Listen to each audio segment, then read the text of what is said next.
tema de los 40 años de democracia. Algunos nos han escrito y les agradezco que por qué decimos 40 años de democracia, que debería ser 40 años de que los militares regresaron a los cuarteles, y le ofrecí al decano de jurisprudencia decir eso, porque él dijo lo que ha pasado es que los militares regresaron a los cuarteles.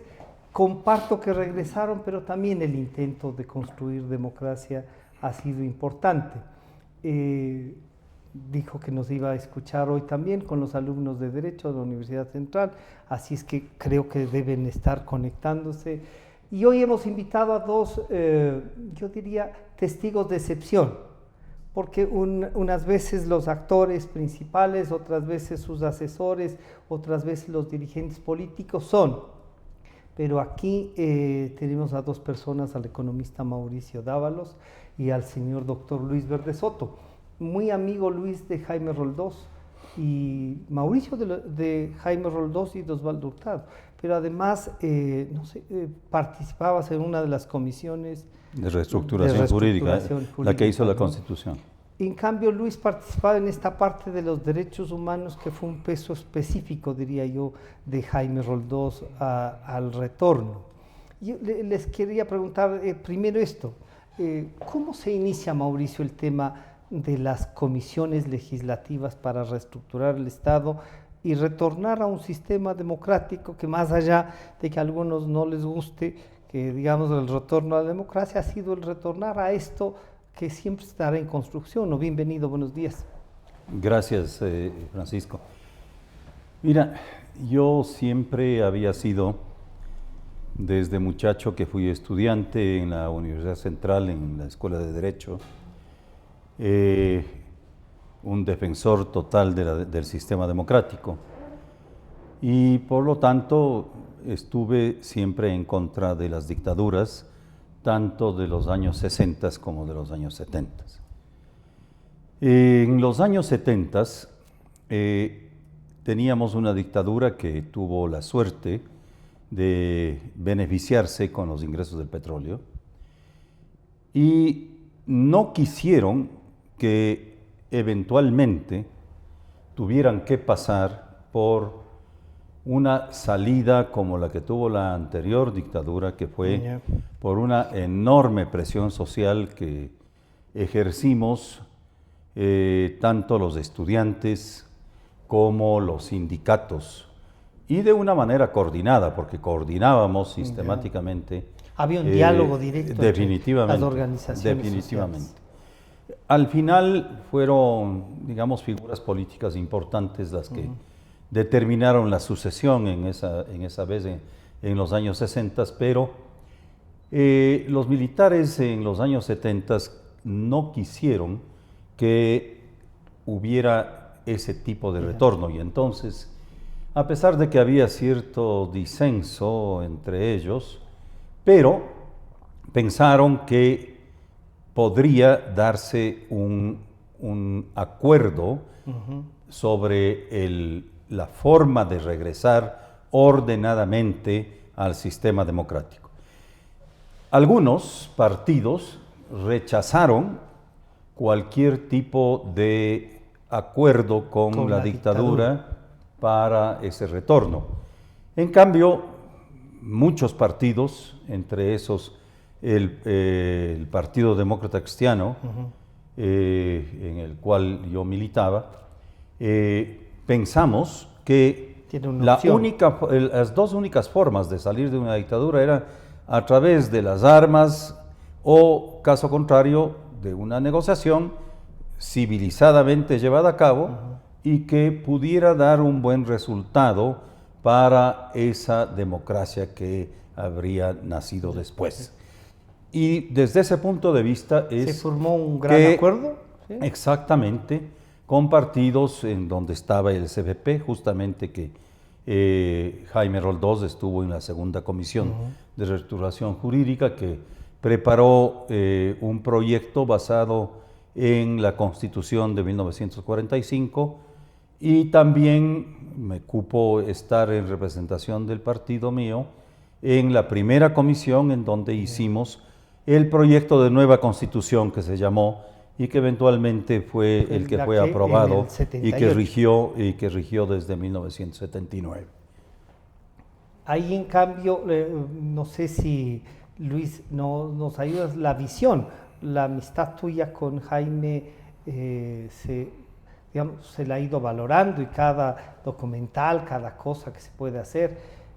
Esta parte era la formal, la del acuerdo político, la de eso. ¿Qué motivaciones tienen? Después habrá que preguntarle a Mauricio también las motivaciones individuales, ¿no? Él nos ha dicho, miren, yo desde la universidad estaba peleando contra esto.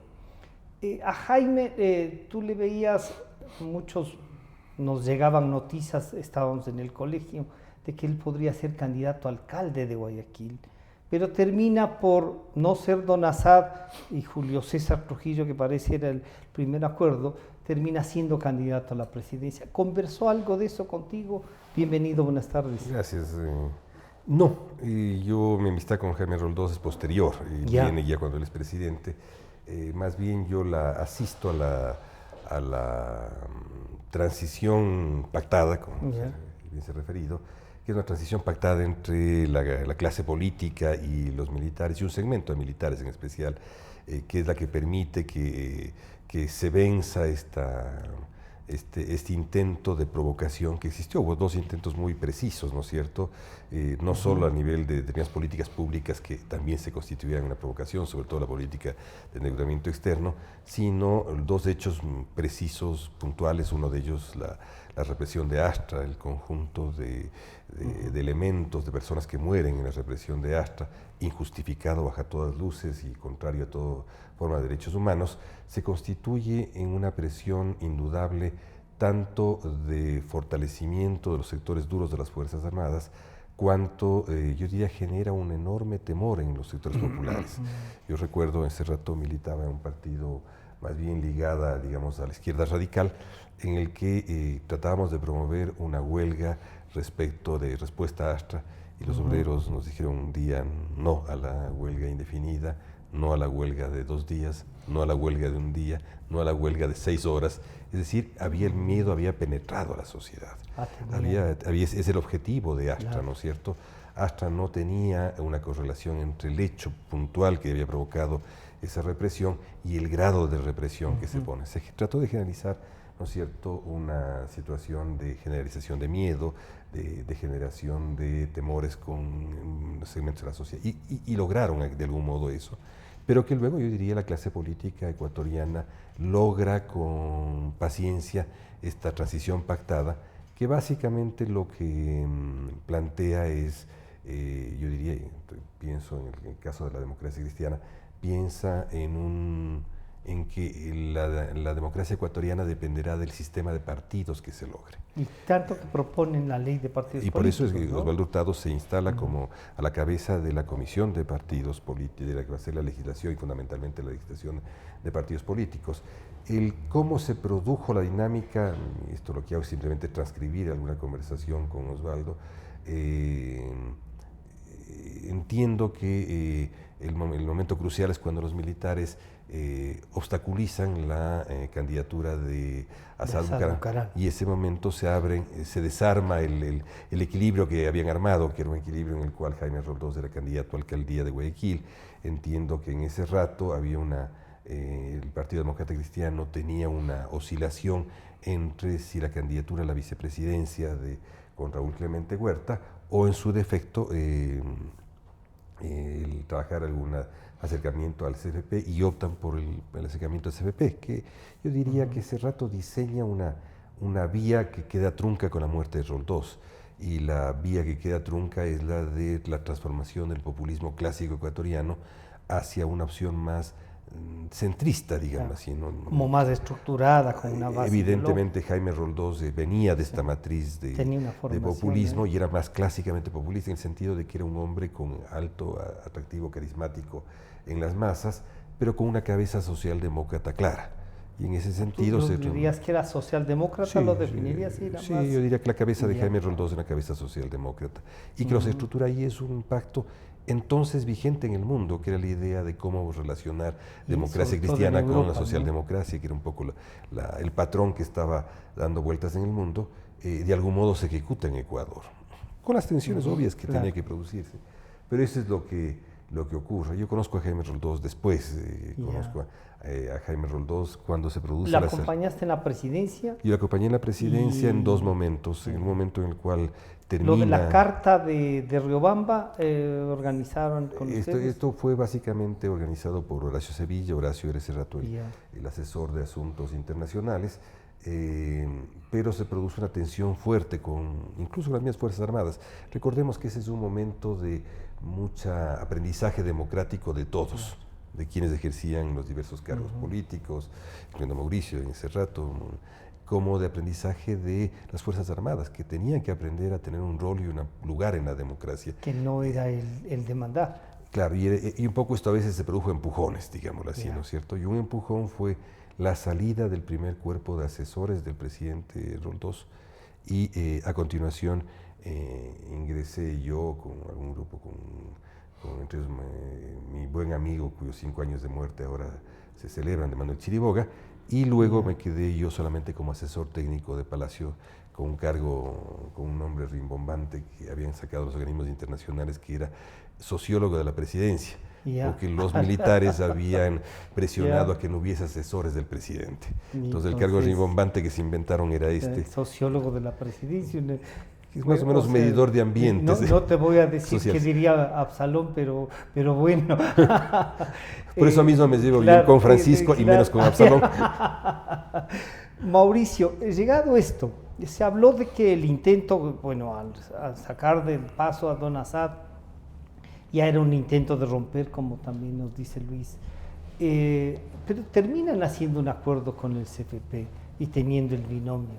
Este binomio llega a la presidencia con una respuesta masiva, o sea, después se hablaba del 1,000,000 y pico de arrepentidos, pero más de 1,000,000 de votos.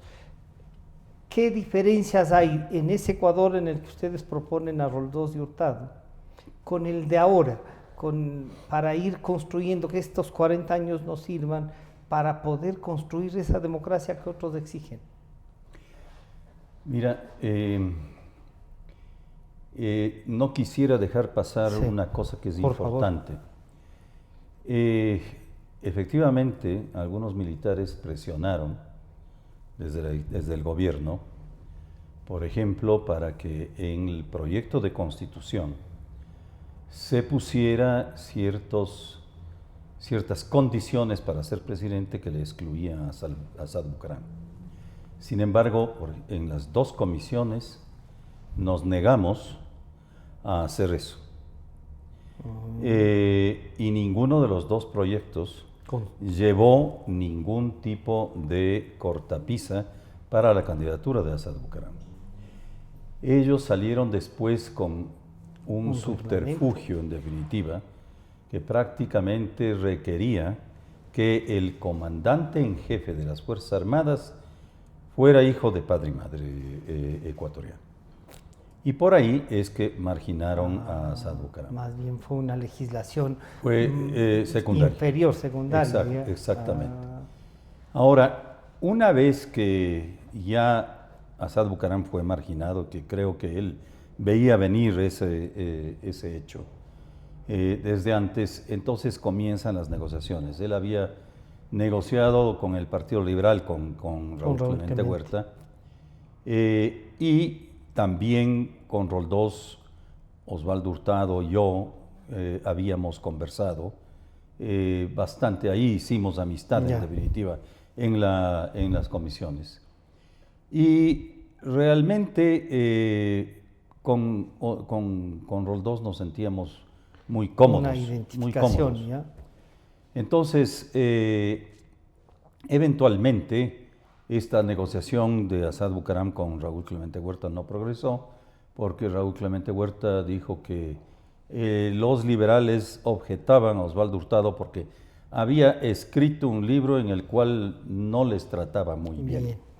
Entonces, se refería al poder político en Ecuador. Entonces, justamente ahí viene esta anécdota que es de lo mejor, ¿no?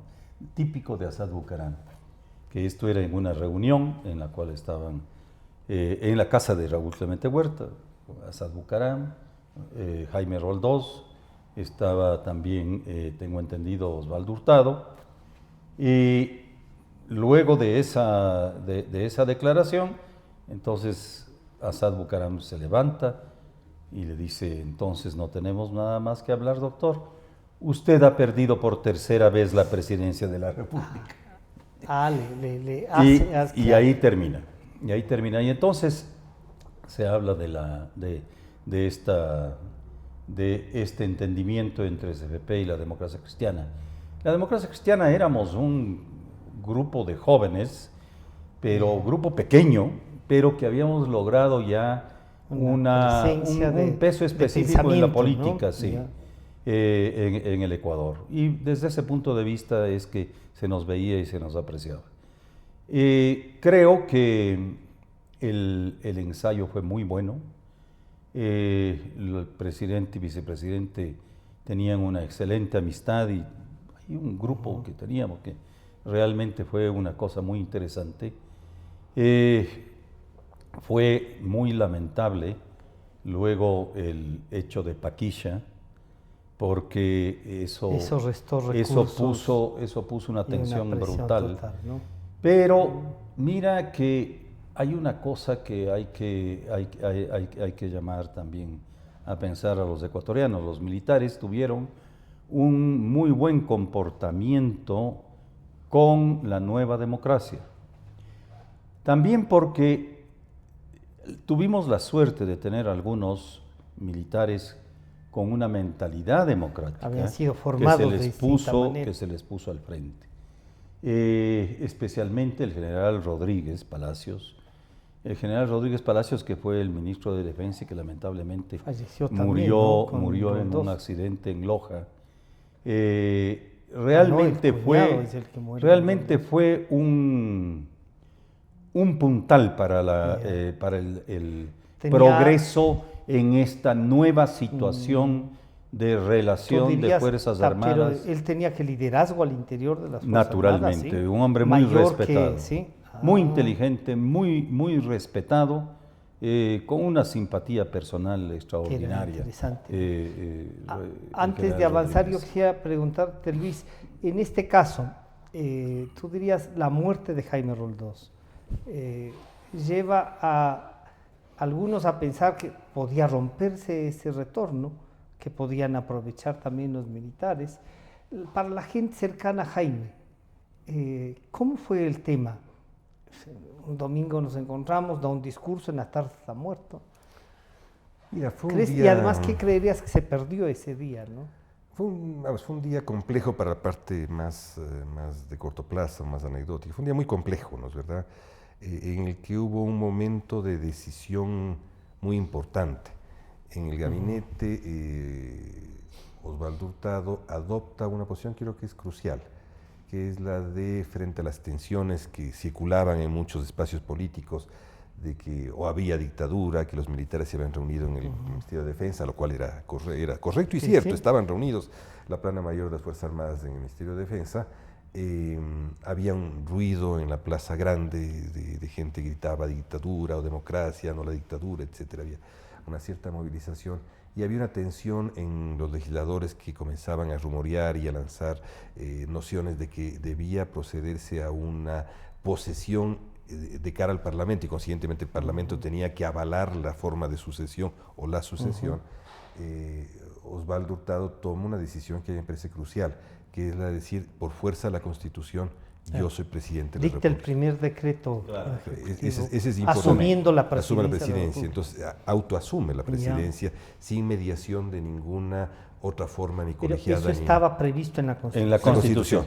El razonamiento que se hace es por fuerza de la Constitución. Osvaldo Hurtado es presidente. Osvaldo dice, incluso si no recuerdo mal, en la posesión se hace una posesión simbólica frente a que las cámaras, no sé si tú estuviste en ese momento en la reunión que se hizo a las 7 de la noche, 7:30, en que estuvo todo el gabinete. Sí, para leer el decreto. Ahí, él, si no recuerdo mal, comienza diciendo: por fuerza de la Constitución yo he asumido la presidencia de la República. Este creo que es un hecho simbólico extraordinariamente importante, porque ese rato terminan no solo especulaciones, sino interpretaciones que podían conducir ciertamente a cualquier otra cosa, ¿no es cierto? Creo que es el primer elemento importante, y luego vienen otros elementos ciertamente que matizan el proceso, que son la investigación de las razones de la muerte del presidente Roldós, el hecho de reenrumbar el proceso que se había dado. Efectivamente había un cambio de gobierno con otra conformación política, no necesariamente y radicalmente diferente, ¿no? Yo recuerdo que el presidente Hurtado me propone que yo me quede como su asesor, y mi exceso de radicalismo me llevó a decir que no, y agradecerle. Que gracias, que me voy nomás. Agradezco mucho aquel pedido, y ahora miro las cosas desde otro ángulo, ¿no es verdad? Pero vamos, recuerdo con mucha calidez este pedido, pero obviamente hubo muchos momentos de tensión que se produjeron, que devienen, yo diría, de algunos temas fundamentalmente económicos, se derivan de la guerra de Paquiza fundamentalmente, del represamiento que había habido de demandas populares. Virtualmente se duplica el salario mínimo, que fue un momento yo diría, pero en conmoción. En el 80. Me refiero a esto, ¿no? Sí, o sea, se acumulan se va acumulando todo ese conjunto de cosas, ¿no es cierto? Comienza a pesar duramente no solamente la compra de armas en el mercado spot, digámoslo así, creo que fue costosa para Ecuador, costosa en términos de la significación económica que eso tuvo. Se habla de que eso nos costó como $5.000 millones, ¿no? Señor gerente, te puedo decir, yo no. La verdad es que yo era tesorero de la Junta de Defensa, en virtud de ser gerente general del Banco Central. Sí. Fueron días muy difíciles, y hay cosas que la gente no conoce, y que verdaderamente el Ecuador estuvo en un peligro impresionante. Y yo lo digo en una entrevista en este libro de Osvaldo Hurtado, visto por sus contemporáneos. Algo que no lo he dicho jamás, que me cupo conocer, que fue que verdaderamente en ese momento de Paquiza nosotros pensábamos que había un serio peligro de ataque masivo de parte del Perú, y el Ecuador no estaba preparado. Y justamente me acuerdo que cuando hubo la entrega del gobierno, yo era una de las dos personas que iba con el presidente y con el vicepresidente electos, era Roberto Dunn y yo, en cada uno de los frentes. Y cuando se trató del frente militar, una de las cosas que yo pregunté, es que tengo un cierto alma de militar por haber estado en el colegio militar 2 años. Entonces les pregunté, bueno, y habiendo invertido tanto en todo lo que quiere decir armamento, fundamentalmente en tanques y otro armamento para la fuerza terrestre, ¿qué han previsto ustedes como un sistema de alarma temprana para eventualmente proteger esa fuerza? Y adicionalmente, ¿cómo es lo que vamos a defendernos en el caso de un ataque aéreo? Y realmente fue, no tenemos ninguna, nada previsto. Radares, no tenemos radares. Entonces, esa misma situación, a pesar de que habíamos tratado de que se solucione, pero esa misma situación teníamos cuando vino el conflicto de Paquiza. Y O sea, no habían logrado ni mejorar. no se Pero es había raro, ¿no? mejorado eso. Terminando una dictadura, que se Es termine raro, ¿no? ¿no? Terminando Terminando una dictadura que se termine tan Exactamente. mal. No se con las había fuerzas. mejorado realmente en eso. Y eventualmente hubo aquí en la embajada americana el segundo de a bordo, que se llamaba el señor Ya. Edward Core. Él realmente llegamos a tener una buena amistad, Ya. Roldós, Hurtado y yo con él. Con él. Porque él verdaderamente fue alguien que apoyó con el peso de la embajada americana en mucho la vuelta al régimen democrático. Ajá. O sea, Pero tenían- fue enviado de vuelta a Washington a ocupar un cargo importante en el Departamento de Estado, y luego de un año le mandaron de embajador a Lima. Entonces, cuando el asunto de Paquilla él tenía sucede, ya las dos cosas, él claro. estaba de embajador de Estados Unidos en Lima. Entonces, después de unos años, ya muchos años después, él vino acá y como éramos amigos, yo le invité a almorzar en mi casa y nos contó a mi esposa y a mí que esa fue una de las noches más penosas para él, porque conociendo, las sí. fuerzas aéreas peruanas estaban listas, cargados los aviones con bombas, todo, absolutamente listo para iniciar el bombardeo de objetivos claves en el Ecuador. Los Hidroeléctricas, aeropuertos la y las petrolera. hidroeléctricas. Y una Y instalación. naturalmente Claro, las la- instalaciones petroleras. Claro. Eso nos habría mandado No, hasta a la edad de 300 años. piedra. Antes ¿Y de- qué? sí. ¿Y qué?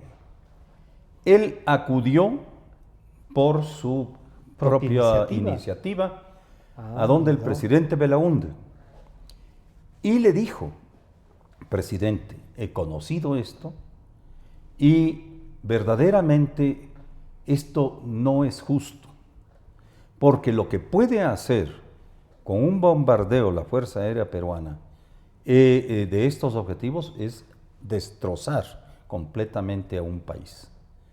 Y eso no creo que esté en la intención de ustedes. Que conversaron largo y que luego Belaúnde le dijo: espéreme un momento, embajador, voy a consultar con alguien que es verdaderamente mi principal asesor. Y que se fue a una capilla que sé que tienen En el palacio. en la casa de Pizarro, Sí, en sí, el sí, Palacio en el del Palacio. Gobierno de Perú. Y después de un rato regresó, le dijo: embajador, puede estar tranquilo, voy a ordenar que se desmonte íntegramente todo el plan que estaba listo para operar. Mientras tanto, en la presidencia, Roldós había hecho ya unos llamados, ¿no? Para esa época se había movilizado, ya estaba un poco declarada la guerra, digamos así, de lo que nos cuenta Mauricio. O sea, nos ayudaron los gringos y Diosito. Varios Así más. resulta, Yo te diría ¿no? varias cosas. Sí. Lo que plantea Mauricio me recuerda 2 o 3 de cosas que ocurrieron en esas horas en el Palacio. Una de ellas, la primera tal vez que recuerdo era un momento en que el presidente volvió y me dispuso algo que marcó un poco mi relación con los militares. Me dijo: mira, mis ministros están muy preocupados de los temas militares. Recuerdo que tú habías sacado unos planos en el gabinete y el presidente recordaba esto, está muy y yo tengo que preocuparme de otras cosas adicionalmente. Entonces, recuerdo que ese rato me dispuso que fuera a conversar al Ministerio de Defensa o en el Salón de Palacio, no recuerdo bien, con los generales encargados del tema de la retaguardia del conflicto. La retaguardia del conflicto era qué se hace con los reglamentos de requisiciones que eran básicos, o que eran para mantener la economía y mantener el funcionamiento básico de la sociedad. Entonces, estuvimos unas 12 horas reunidos discutiendo, diseñando y llegando a un acuerdo de qué significa, si es mejor matar a las vacas para dar de comer a los soldados o es mejor tenerlas a las vacas produciendo leche para los soldados. Me acuerdo de los ejemplos que poníamos y las discusiones que se daban. Fueron unas largas horas a continuación de una reunión que hubo en el gabinete con esto y que me enviaron este tema y me envió el presidente y fue muy grato para mí, porque era un sociólogo dedicado a otras cosas, ponerme en cosas tan concretas y básicas, ¿no es cierto? Evidentemente había un apoyo popular enorme. Aquella que es de las pocas veces que yo he tenido referencia que la Plaza de San Francisco se llenó 3 veces.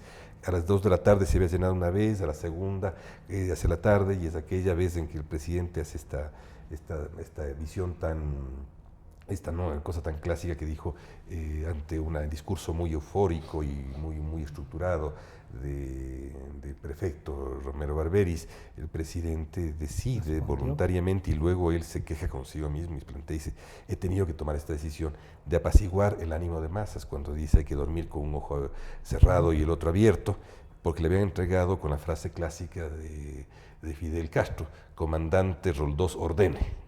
Y el presidente, la euforia era para seguirla, sí, claro. Y Roldós toma la decisión de apaciguar esto y decir: no hay que dormir con un ojo cerrado y un ojo abierto, y que la prensa un rato le tomó el pelo con esta visión, pero una visión de un estadista que dijo... Ese es el asunto. Un estadista y muy fuerte, ¿no? Esa es la clave. Y el otro momento de que hay que recordarlo, quizás no rompa con esto un secreto militar, es que el presidente... Ya han pasado 25 años. Entonces ya no tengo que irme a la Tacunga, ya no tengo que irme a la Tacunga, que es que en la noche en la cual se preparan la reunión de la OEA, de Consejo Permanente, en la que va nuestro embajador, el embajador Barrera, ¿no es cierto? El presidente prepara esta reunión, influyéndole, yo diría, un nuevo equilibrio a la diplomacia, que fue un equilibrio con una dosis de impetuosidad que había necesidad, ¿no es cierto? Y esta dosis de impetuosidad solamente podía ser respaldada con un hecho físico, un hecho militar físico, y el presidente tomó una decisión muy dura en la noche, que es que nadie esté en la cumbre del Cóndor. Y se bombardea la cumbre del Cóndor. Y nadie está en la cumbre del Cóndor. Llegamos a la reunión Pero llegamos bombardeados. Las dos partes, nadie estaba en la cumbre del Cóndor. La cumbre del Cóndor no era de nadie, porque el tema era en qué lado de la cumbre estás, si en el lado oriental o en el lado occidental. Entonces, en el momento se toma la decisión, de que toma el presidente, la decisión personal de que nadie debe estar en la cumbre, es una decisión que logra sentarse en igualdad de condiciones a la negociación de la OEA en Washington. Estos son, espero que no ir a la Tacunga con esto, pero esta fue una decisión heroica de él. Yo les decía, y les he tomado esta parte de este retorno con guerra incluida y todo. Después ya el ejercicio de la presidencia del doctor Hurtado avanza, tiene las dificultades. Por primera vez se juntan sindicatos, empresarios y todos le hacen una huelga, pero que no lleva para tumbarlo, sino para un poco de negociación. Y viene nada menos que el contradictor directo que había llegado con 2 votos al Congreso, que era el ingeniero Febres Cordero, y el doctor Jacinto Velázquez, que eran los 2 socialcristianos, digamos, en ese grupo, que hicieron grupo con don Asad Bucarán, lo que se denominó los patriarcas de la componenda, pero que al final terminaron cada vez menos y fortaleciendo al terminar el gobierno. Si algo se van a acordar siempre es de la sucretización. Y viene el ingeniero Febres Cordero, el taurazo y el terremoto. Pero y así sigue el ingeniero Febres Cordero y se termina. ¿Cómo verías esta parte, Mauricio? Mira, el ingeniero Febres Cordero es una figura tremendamente controversial, ¿no? Yo tuve que enfrentarme con él porque, siendo gerente del Banco Central, él emitió una serie de criterios mentirosos en el Congreso. Llegó a decir: en el 4º número tal del Hotel Colón está una misión del Fondo Monetario que vienen a hacer la devaluación. Tuve que pasar por la vergüenza de pedir al Fondo Monetario Internacional una certificación de que si tenían a alguien aquí y si es que habían venido, etcétera, al Hotel Colón, a ver si es que estaban efectivamente. Bueno, Pero con esa documentación me presenté y durante 6 horas le desmentí de una manera sistemática en el Congreso. Él acostumbraba a hacer eso. Con documentos, pero ¿qué documentos? Y simplemente unos papeles en la mano que decía que con documentos, pero naturalmente tenía un control sobre la prensa, algo impresionante. Sí. Cuando fue gobierno no tuvo tanto control como cuando antes de ser gobierno, durante el gobierno de Hurtado. ¿Cómo sería? Que durante 6 horas de esa presentación que tuve en el Congreso, al día siguiente, ni radio, ni televisión, ni periódicos daban cuenta de que siquiera había estado, peor que había desmentido completamente al ingeniero Febres Cordero. Fue algo impresionante el poder que tuvo Febres Cordero sobre la prensa. Y naturalmente los empresarios se tragaban mucho el discurso de él, que era el discurso contra el gobierno, contra las medidas que tenía y todo eso. El hecho es que lo que tuvo que manejar Osvaldo Hurtado, yo no estuve ya de gerente general del Banco Central, yo estuve hasta noviembre del 81, pero cuando tanto que se les acusa a quienes hicieron la sucretización, verdaderamente es algo que, si es que no se hacía, el Ecuador habría tenido unas quiebras masivas de empresas, porque es fácil acordarse, tener mala memoria es muy fácil. Mira, durante los años 70, aquí todos los bancos internacionales pasaban ofreciendo dinero al gobierno y a las empresas. Y tanto el gobierno como las empresas se endeudaron. Se endeudaron de una manera tremendamente pesada. ¿Podría ser parecido a lo de los últimos 10 años o distinto? Mira, en este caso fue distinto por una razón, por la dolarización. Y porque no hubo tampoco esa campaña de los bancos viniendo a meterle prácticamente los billetes de créditos a las empresas privadas, ¿no? Además, el endeudamiento en los 10 años de Correa fue hecho no en la banca internacional, no en los organismos internacionales, sino en las peores fuentes que conocemos, especialmente de China, ¿no? Te voy a cortar en una para pedirle a Luis. Tranquilo. Esto del cambio ya de Hurtado, ¿no es cierto?, a León Febres Cordero, y León Febres Cordero también enfrentando un terremoto, y claro, pero por primera vez planteando una política económica que sí era diferente a la que incluso algunos acusaban de parecerse mucho, que era la de Roldós de Hurtado. A ver, yo creo que hay varias cosas que situaran aquel periodo, ¿no?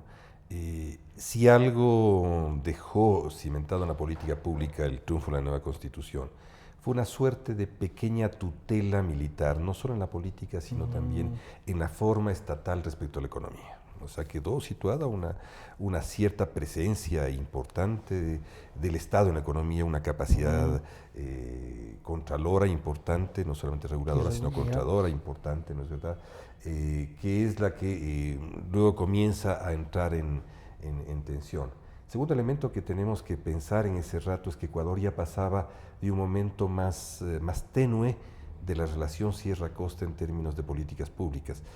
Si bien había todavía el sucre como moneda y su tasa de cambio como elemento regulador y equilibrador o no, de la ganancia. O no, yo te digo muy desequilibrador, ¿no es cierto? O no en ese caso. El petróleo ya había morigerado de algún modo esto, ¿no es cierto? El otro elemento yo creo que fue importante, fue que si bien la seducción ahora fue China, antes fue árabe. ese rato era una seducción árabe era muy fuerte. La banca venía cargada de dinero árabe detrás, ¿no es cierto? Porque el dinero que se había acumulado alrededor de los países de la OPEP, etcétera, ¿no es cierto? Había ese rato era una oferta de capitales ahí. muy grande, ¿no es verdad? Y tenía otro perfil ese endeudamiento, que era a veces un dinero muy dulce, muy fácil, muy difícil después de redimir las consecuencias que había tenido desde los años 70 y los 80, ¿no es cierto? La primera cosa creo que es esa. La segunda es, evidentemente, Férez Cordero es el liderazgo que estructura la derecha ecuatoriana, que le había dejado de tener un liderazgo tan importante desde García Moreno. Férez Cordero es el liderazgo. ¿Es un elemento que junta a la sierra y a la costa? No están así. Sí, de algún modo el Partido Social Cristiano. El Partido Social Cristiano ese rato es un partido nacional. Ese rato como no logra hacerlo después de eso. Ese rato es un partido nacional. Creo que es la primera cosa importante que hay. Férez Cordero viene siendo una representación prototípica del empresariado guayaquileño. Él viene, sus famosas frases para cuando dice que convertir la representación empresarial en representación política se vuelven muy paradigmáticas para la forma como se estructuraba el Parlamento y las fuerzas políticas de ese rato. Su propio gabinete. Sin embargo, Férez Cordero encarna más que una posición neoliberal que luego sería más propia de Osvaldo Hurtado, digamos. Perdón, de Osvaldo de Durán Ballén, que realmente es un esfuerzo neoliberal económico muy fuerte, ¿no es cierto? Sobre todo de aquí. Se identifica más con eso, ¿no? Se identifica propiamente con eso. Tanto que el ingeniero Férez Cordero le dice, oiga, usted es la derecha. Y mientras Férez Cordero se identifica más con una posición neoconservadora que era contraria a la política, que era mucho más de las fuerzas productivas, de una especie de corporativización de la política. Y recuerda tú de que era un intento que es de morigerar a los partidos políticos, introduciendo a los independientes. Y a la primera consulta que él pierde esa consulta, que es decisiva en política, es decisiva. Férez Cordero no es un privatizador en ningún caso, es un hombre que instrumentaliza la política pública con criterios regionales y empresariales muy precisos, ¿no es cierto? Que genera un intento de hacer un partido de corte popular. Recuerden ustedes que tiene una relación extrema con los municipios, es la primera vez que estructura una relación con los municipios. Es de los que visitaba también a los municipios amigos de él, ¿no? A los amigos muy fuertes. ¿Y les daba plata a los amigos y a los otros? También. No. A morirse de hambre. Es el momento en el cual es el mayor ejercicio discrecional del Ministerio de Finanzas respecto a cómo se paga a los municipios. Y se pagaba con listas estrictas y con... Ahí viene una demanda yo hice luego el informe en el año 2000 sobre la descentralización en Ecuador, y de las cosas que se guardaban en la memoria del Banco Mundial era el tema de la absoluta discrecionalidad de este periodo de la historia ecuatoriana en manejo de cuentas territoriales. Eso se cambia con la Constitución del 98. Y la ley esta que le da un porcentaje para repartir más allá, les toca, quiera o no el ministro, ¿no?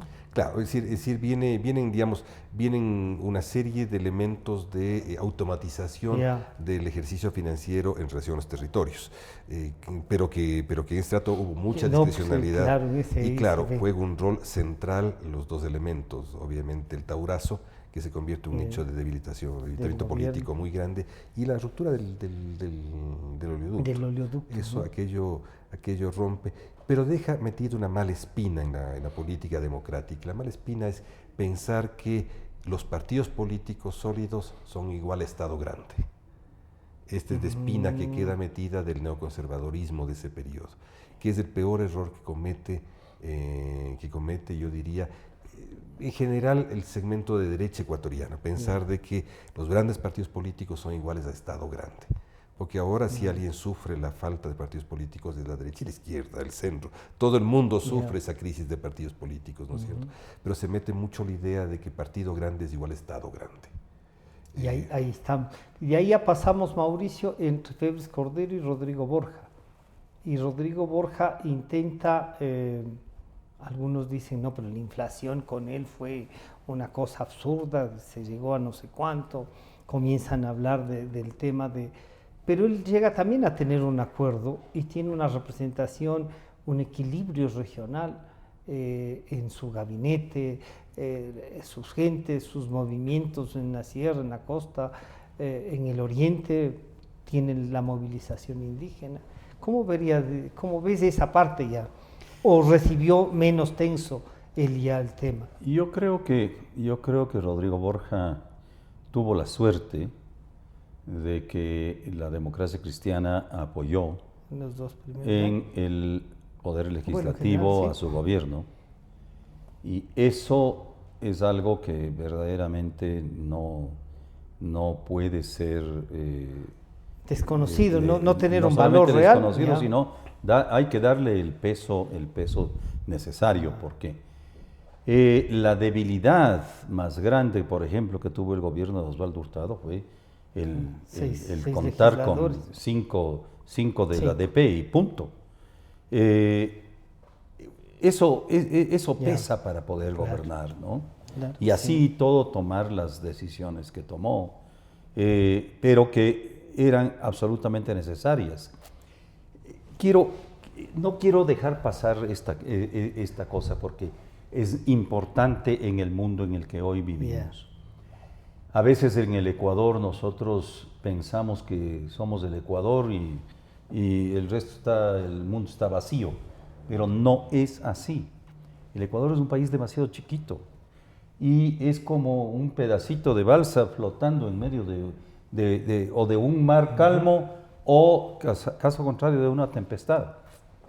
Fíjate, en el momento por ejemplo, en el año 81-82, se da una situación verdaderamente extraordinaria, que es el que los Estados Unidos había pasado por una época en la que no atinaban cómo manejar la economía, porque había lo que llamaban estanflación, estancamiento con inflación.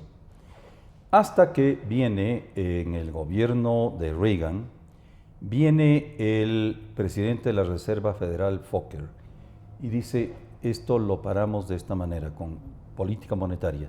Suben los intereses de una manera tan extraordinaria que verdaderamente saqueó de capitales al mundo entero.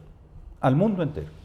Justamente en septiembre del 81 visité Bélgica y estuve con algunos banqueros en Bélgica, parte del Banco Central, y la situación era terrible, porque los europeos se quejaban de la salida de capitales hacia los Estados Unidos. En el caso del Ecuador era algo imposible. Teníamos un sistema de tasas de interés absurdo, 17 tasas de interés diferenciadas, todas aprobadas por la Junta Monetaria. Las de ahorro, 7% en sucres, mientras alguien que quisiera ahorrar en dólares le pagaban en los Estados Unidos hasta 21% anual. Había forma de competir. En ¿Tú dirías septiembre, que el doctor Borja ya no heredó eso? No, en septiembre del 81 se realiza la reunión anual del Fondo Monetario Internacional y del Banco Mundial. Y a mí me toca representar a toda América Latina, porque me tocaba, no es que a mí me escogieron, ¿no? Le tocaba al Ecuador. La vocería. Pero me toca hablar en nombre de toda América Latina, España y Filipinas. También. Y ahí yo reclamo precisamente por la política monetaria de los Estados Unidos, y digo, esto va a crear una situación absolutamente inmanejable con respecto de la deuda externa de los países latinoamericanos y en general de los subdesarrollados, que nos metieron los bancos durante los 70s, la deuda tanto pública como privada, y que ahora de 4% sube a 21% o más los intereses. Esto va a ser inaguantable. Dicho y hecho, agosto del 82 viene el default de México, y de ahí en adelante viene el gran problema de la deuda.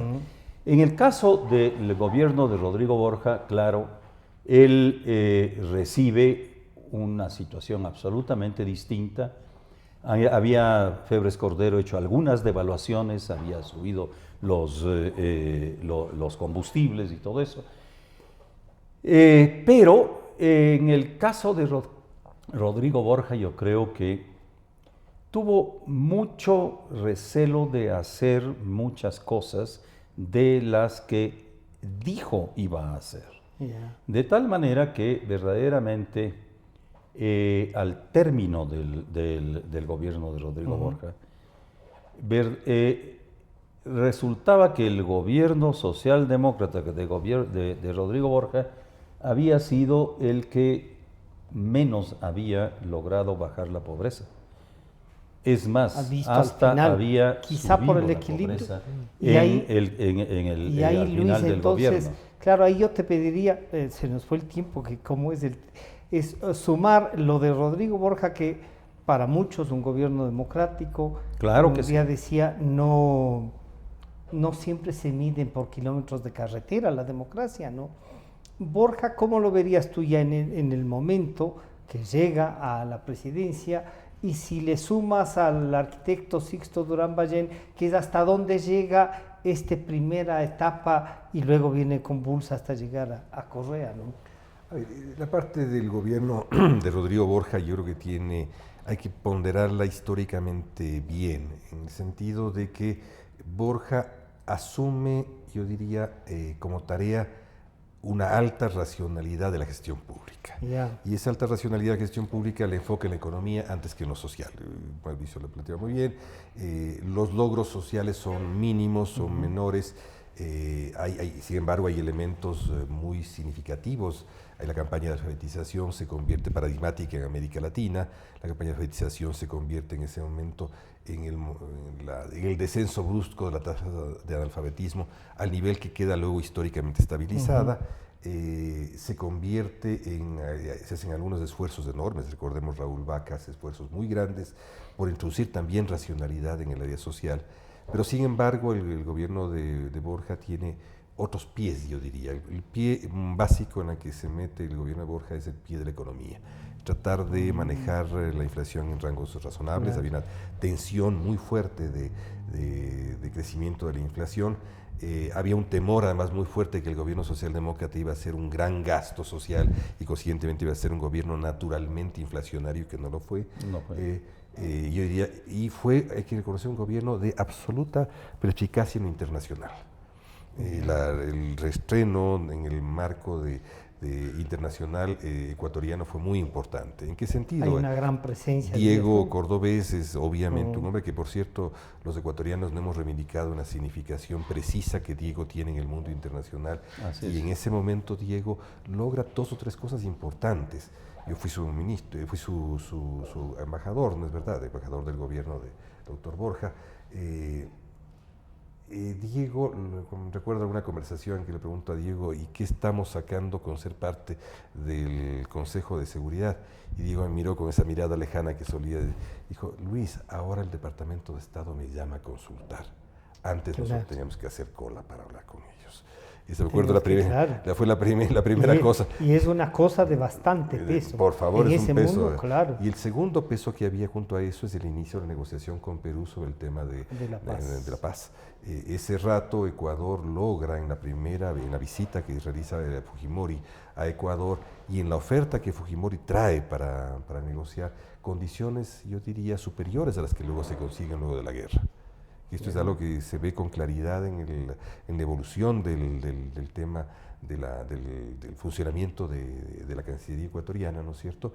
Que creo que es un segundo elemento importante. Luego, en términos internacionales, Diego logra una gran racionalización del funcionamiento de la Cancillería, que luego se vuelve una parte de las piedras importantes que trata de desmontar hasta Correa, digamos, pero se logra una formación, yo diría, sistemática. Correa les va pateando el tablero, en definitiva. Patea un tablero que se estaba estabilizando, exacto, que trataba de estabilizarse desde ese momento fuertemente. La presencia de Diego hace de eso un pilar central. Y claro, un tema que es muy importante para conectarlo con el tema de Durán Ballén, y que Diego se quejó hasta los últimos momentos de su vida, es de que al día siguiente que termine el gobierno de Rodrigo Borja no se vuelve a hablar de la paz. Se vuelve a hablar solamente de la paz después de la guerra del 95. Y este es un elemento central, porque si bien algo hay que pensar es de que no solamente el resultado que se produjo en la negociación, sino fundamentalmente pensar que no se hubiera llegado a la guerra si se hubiera seguido haciendo esfuerzos insistentes para sobre la paz. encontrar un acuerdo. Y yo creo que ese es uno de los temas de las evaluaciones precisas que algún rato hay que hacer sobre el funcionamiento de la democracia ecuatoriana. Los ecuatorianos a veces nos olvidamos de que la democracia tiene un cariz internacional importante, y en la justicia, que es el otro elemento que también hay que hablar de ese periodo. Recuerden ustedes de que la justicia estuvo capturada por un momento determinado en el gobierno de Félix Cordero, y que esto luego termina. Y tenemos que ver las grandes constantes de la historia ecuatoriana. El hecho, por ejemplo, de la sucesión, de la cesación mutua del cargo, o la muerte cruzada, como se habla ahora, tuvo un origen muy preciso, un intento de disolver el Parlamento ecuatoriano. El germen de ese semi-parlamentarismo estuvo ahí, y que luego tuvo una deformación en la institución tal cual la vio la Constitución de 2008. El abogado Roldosa amenazó con... ¿Recuerda tú? Con Y ese es el origen, sí, ¿no? que termina luego en esta forma pero distorsionada notablemente en relación a lo que fue el inicio de esta visión que hubo Y yo les voy a tener que comprometer para ver las otras partes, pero se continuará. Pero yo no quisiera dejar que nos den una visión, porque después de Durán Ballén, que digamos enfrenta la guerra, se va por primera vez el vicepresidente, sale pese a que no lo censura el Congreso, renuncia él.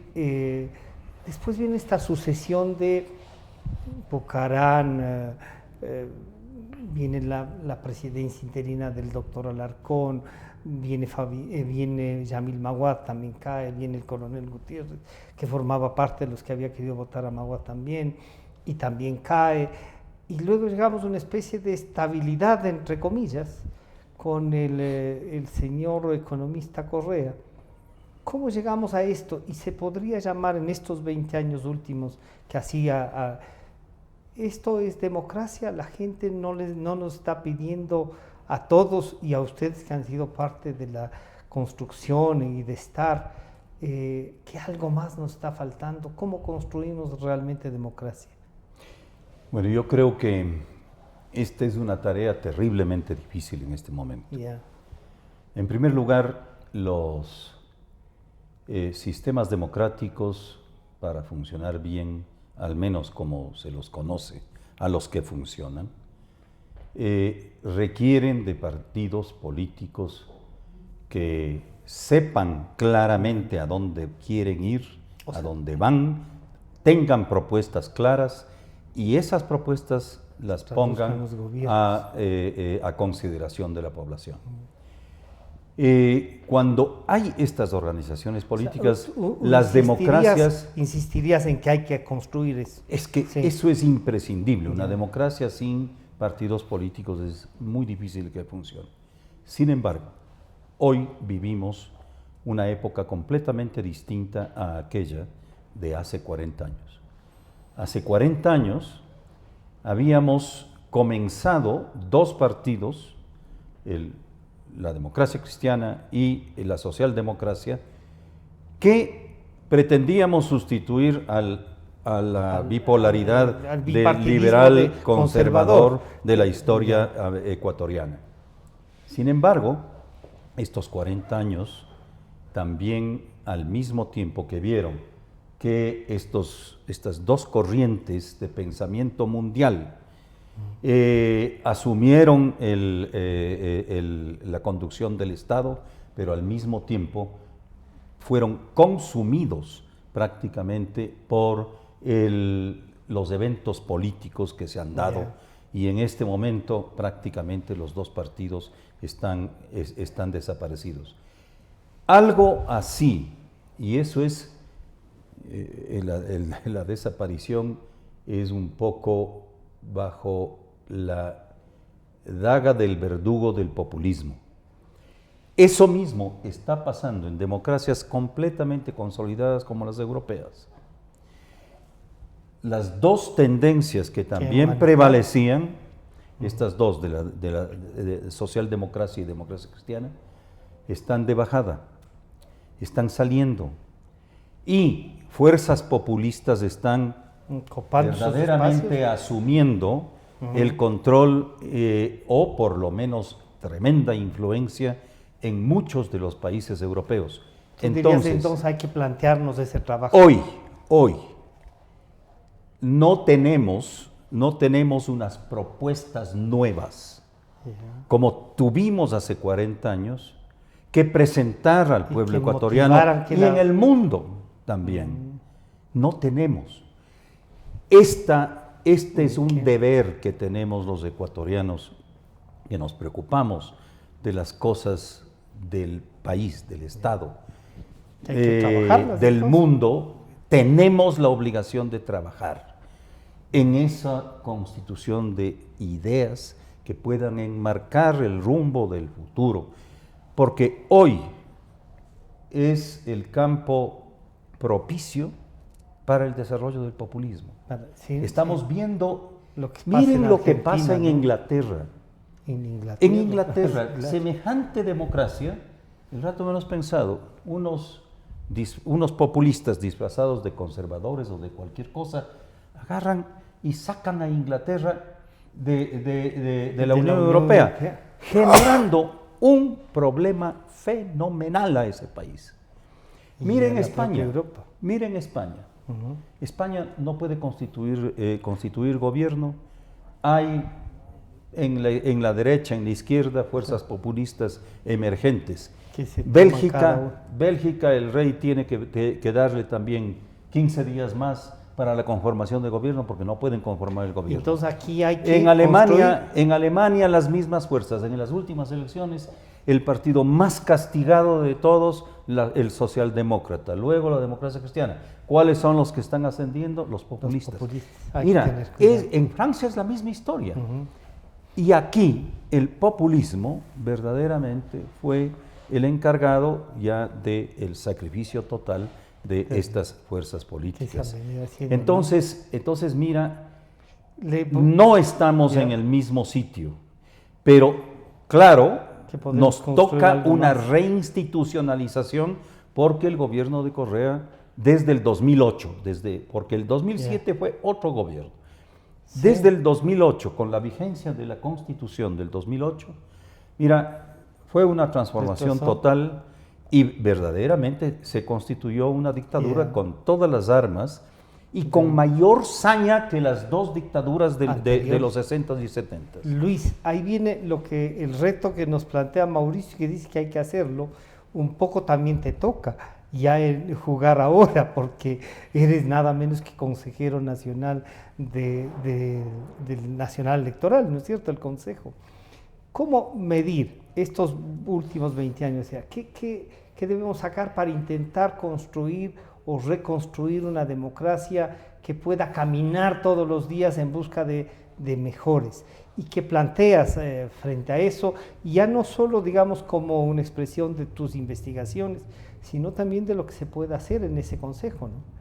A ver, yo creo que lo importante de estos 40 años es evaluarlos a los 40 juntos. Y yo creo que estos primeros 20 años de la democracia ecuatoriana que hemos hablado el día de hoy, vistos ya más allá de las circunstancias, generaron un elemento de aquellos que quedaron truncos en la democracia ecuatoriana, que era la posibilidad de coexistencia de fuerzas que se estructuraban sistémicamente, el paso de la derecha al centro izquierda o al centro derecha, etcétera, pero un juego claro de sistema, que podía devenir eventualmente en gobierno-oposición, pero que comenzaba a ser un juego sistémico. Creo que es la primera cosa importante que no debemos dejar de reflexionar de aquello que pasó en esos primeros 20 años. Luego los siguientes 10 años son 10 años de una profunda crisis nacional, en todos los órdenes, en todos. No hay ninguno que quede libre, ni el cultural, ni el político, ni el nacional, ni la inserción externa. Porque además cambiaron muchos actores de la democracia. El movimiento obrero ya no era tal, el movimiento popular ya no era tal, emerge el movimiento indígena, emergen los movimientos de mujeres, emergen otras clases políticas en juego, y los partidos que se habían estructurado en esta primera parte, todos decrecen o se debilitan. Tal vez el Partido Social Cristiano es el que menos lo hace, pero todo el resto entra en un proceso de crecimiento, y esto culmina obviamente en la elección del 2006 con un paso de un nuevo actor que se vuelve importante en Ecuador y que tampoco lo tenemos sumamente valorado, que son los territorios. O sea, el Ecuador sale de la crisis por sus territorios, más que por la acción de un nuevo precio en la materia prima o por... Ecuador comienza a salir la crisis entre el 2002 al 2004 y 2004 al 2006 en diversas etapas. Y hoy hay un tema que es muy importante porque es más de esfuerzo endógeno, si quieres tú. Pero, digamos, ahí hay una segunda parte que hay que evaluar, que son estos actores emergentes que no terminan de cristalizar porque viene una experiencia autoritaria que mata a todos, mata a la sociedad, mata a las iniciativas económicas y mata incluso al Estado. A todos, ¿no? Y mata incluso al Estado. Yo creo que hacer un Estado tan grande, sin atributos, pero con mucha capacidad de gasto, ¿no es cierto? Pero no es un Estado con atributos.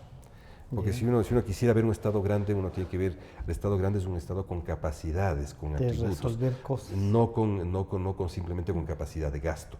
Y si a eso se le junta que esa capacidad de gasto está montada sobre la columna vertebral corrupta, esa idea de proyecto está muerta desde su arranque, ¿no es cierto?